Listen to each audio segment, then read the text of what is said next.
ضرور لوگ یہ کہتے تھے کہ جی یہ بڑا ظلم ہوتا ہے، ہمیں وہاں سے بتایا جاتا ہے کہ ہم کیسے اپنے معاملات پہ کیسے ان کو چلائیں. یہ جو اور پھر جب سے اس کے بعد بھی میں 30 سال پہلے جب آنا شروع ہوا پھر سے ہمیشہ مجھے یہ تھا کہ یہ ایک جو ہم اب تک جو سارا گلگت بلتستان کو سینٹر سے فیڈرل گورنمنٹ سے چلایا جا رہا ہے، یہ ایسے وہاں فیڈرل گورنمنٹ ایسے سمجھتی تھی کہ یہاں لوگوں کے اندر صلاحیت ہی نہیں اپنے آپ کو اپنے پیر پہ کھڑا ہونے کی، اپنے معاملے خود فیصلے کرنے کے لیے. اور اس سے بہت ہر قوم میں بڑا برا تاثر ہوتا ہے، جو لوگ بڑا برا فیل کرتے ہیں کہ وہ سمجھیں گے جی یہ ان میں صلاحیت ہی نہیں اپنے معاملات چلانے کے لیے. تو ہم نے یہ جو آپ قدم اٹھائے ہیں اور جو پروویژنل اسٹیٹس دیا پروونشل، یہ آگے سارے سٹیپس یہ ہوں گے کہ سارے فیصلے آپ کریں، آپ کے اوپر سارے اختیارات آپ کے پاس جائیں.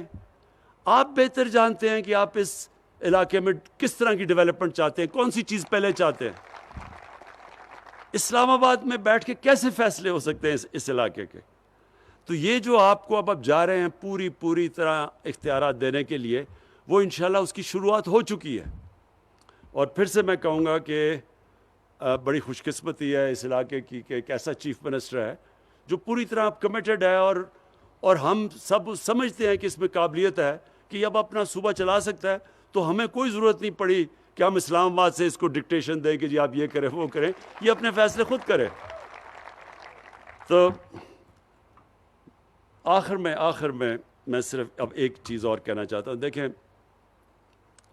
کہ ہم سب پاکستانی ہیں اور ہم سب کو ایک چیز سمجھنی چاہیے کہ ایک ملک کبھی بھی ایک عظیم ملک نہیں بن سکتا جس ملک کے اندر انصاف نہیں ہوتا، قانون کی بالادستی نہیں ہوتی. یہ بڑا ضروری ہے آپ کو اس چیز کو سمجھنا. خوشحالی اس قوم میں آتی ہے جس میں طاقت ہوتی ہے انصاف کرنے کی. اور قانون کی بالادستی کا مطلب کیا ہوتا ہے؟ یہ بھی ہم سنتے رہتے، قانون کی بالادستی، آئین کی بالادستی. قانون کی بالادستی کا صرف ایک مطلب ہوتا ہے کہ طاقتور کو قانون کے نیچے لے کے آنا، کمزور اور طاقتور قانون کے سامنے ایک برابر ہونا. جب ہماری نبی صلی اللہ علیہ وسلم نے کہا تھا